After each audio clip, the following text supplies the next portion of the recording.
todos opositores, ¿qué tal? Vamos a hacer en este vídeo un análisis del examen de escala ejecutiva oficial que tuvo lugar en febrero de 2024. Vamos a ir viendo pregunta por pregunta lo que nos han preguntado, también ver la respuesta correcta, cuál sería y por qué. Dar una pequeña explicación, una pequeña retroalimentación con información extra que os puede venir bien en cada una de las preguntas que sea necesario.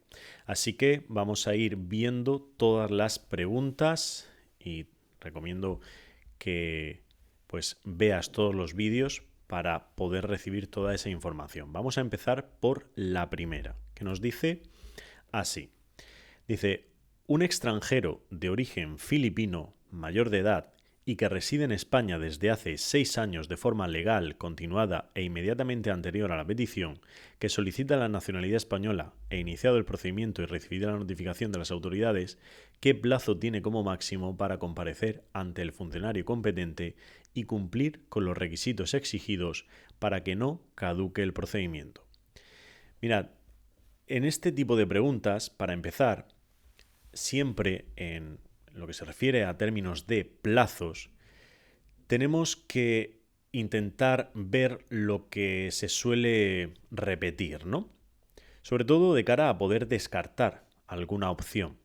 Aquí tenemos la opción B, que si tenéis más o menos experiencia veréis que sobre todo los plazos relacionados con este tipo de temas de solicitudes o incluso a nivel de extranjería y demás siempre se repite, pues puede ser 3, 6 meses, un año, ese tipo de, de tiempo que al final es el que debemos de tener en cuenta. Es decir, si se traduce en días, pues normalmente van a ser 90 días, 180 días y demás. Nunca solemos ver eso de 120 días. Es más, aquí hay otra clave para poder descartar la opción B, y es que hay dos opciones que nos indican que el plazo se va a contar desde la notificación. Por tanto, la opción B que dice desde la solicitud inicial, ahí ya podríamos descartarlo, ¿no? ¿Y por qué es la opción C la correcta? Pues bueno, aquí nos tenemos que ir al Real Decreto, este que os voy a enseñar por aquí en la pizarra, que es el Real Decreto 1004 de 2015, que es el que regula el procedimiento de adquisición de la nacionalidad española por residencia. Aquí os he hecho un pequeño esquema para que lo tengáis en cuenta. Y es que, es una norma que no es demasiado extensa. Tenemos únicamente una estructura en dos partes, en la que en la primera parte hablamos de unas disposiciones generales y en una segunda parte cuál es el procedimiento.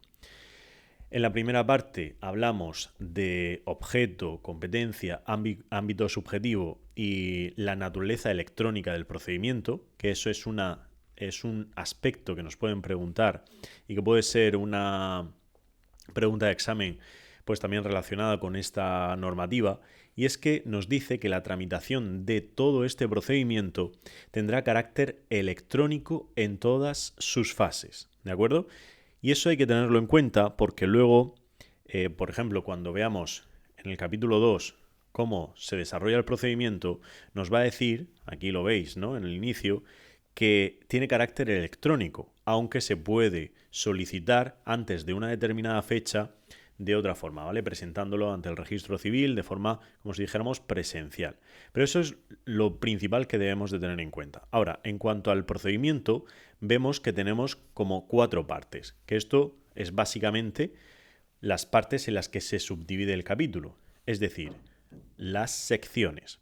Por tanto, tenemos la sección primera, que es el inicio del procedimiento. La segunda, que es la instrucción del procedimiento. La tercera, cuando finaliza el procedimiento. Y la última, cuando se pueden interponer recursos a la resolución de ese procedimiento. Por tanto, estamos viendo que es un procedimiento administrativo en el que hay una serie de fases, en las que el interesado va a solicitar a la administración que se le conceda la nacionalidad española por residencia, y esa solicitud se va a tener que presentar, como os he dicho, de forma electrónica o pues de otra forma, siempre y cuando se haga antes de una determinada fecha. En cualquier caso, eso ahora mismo no nos interesa, creo que no es demasiado importante. Se tienen que cumplir una serie de requisitos, presentar una documentación, superar una prueba, o 2 pruebas en este caso, dependiendo de la procedencia del extranjero, que será la prueba DELE de idioma y la CESE, que será relacionada con información del propio país, ¿vale? En lo que se refiere a una información de carácter más básica y que puede tener relación con información en cuanto al funcionamiento de nuestro país. Y luego, que se pueden firmar una serie de convenios. Esto es lo más relevante en cuanto al inicio del procedimiento. En cuanto a la instrucción, pues se pueden presentar una serie de informes, habrá un procedimiento específico para Fuerzas Armadas y dentro de la instrucción del procedimiento se pueden subsanar y mejorar cualquier fase que sea necesaria para aportar mayor información o presentar documentación. Donde nos preguntaban en este examen, la pregunta concreta de este examen es en la sección tercera o está incluida dentro de la sección tercera, que es el fin del procedimiento, en la que aquí vamos a hablar de una propuesta de resolución, la resolución en sí, la eficacia del procedimiento y también del juramento y promesa. Una posible pregunta de examen en cuanto a la propuesta de resolución es que ¿es esta la dirección general de los registros y notariado? Va a presentar una propuesta de resolución, ya sea para resolverlo en modo positivo de cara a que va a proponer conceder la nacionalidad española o de denegación de esa solicitud. Y se la va a elevar al Ministerio de Justicia, que este va a ser el que resuelva el procedimiento, ¿vale? Importante este punto, que puede ser también una posible pregunta de examen.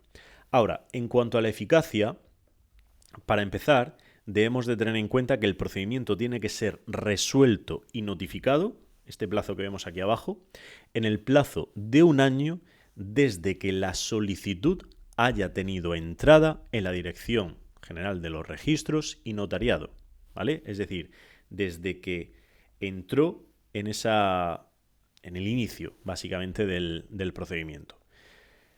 Ahora, en cuanto a la eficacia, que es lo que nos preguntaban en concreto, es que una vez que se ha concedido, se ha solicitado, se ha propuesto por la Dirección General y se ha resuelto por el Ministerio de Justicia, el interesado, una vez que se ha resuelto a favor, es decir, que se ha concedido, queda supeditada a que en un plazo de tiempo, y ese plazo de tiempo es 180 días, siguientes a la notificación, ¿vale? En este apartado, en el de la resolución, también fija que una vez que se resuelva por parte del Ministerio de Justicia, se le notificará al interesado. Pues bueno, en esa notificación tiene que darse a partir de ese momento en este caso una afirmación, es decir, que el interesado se presente ante el registro civil para dar esa eficacia, porque si no, pasado ese tiempo, es lo que nos dice en la pregunta, caduca, es decir, ya no tiene validez. Y es esta la clave de la pregunta del examen. Fijaos que es una pequeña información, una pequeña tontería podríamos decir, pero realmente es importante, ¿vale? Para poder ampliar, para poder estudiar más información, que siempre comentamos que cuando analizamos un examen no solo nos tenemos que ir a ese dato, sino a entender el contexto y a quedarnos con más información que puede ser relevante e incluso estudiarla, porque de todo esto hemos sacado perfectamente 6, 7, no sé cuántas preguntas podríamos haber sacado que son relevantes de cara al estudio, ¿de acuerdo? Así que esta ha sido la primera pregunta. Ahora nos iríamos con la segunda.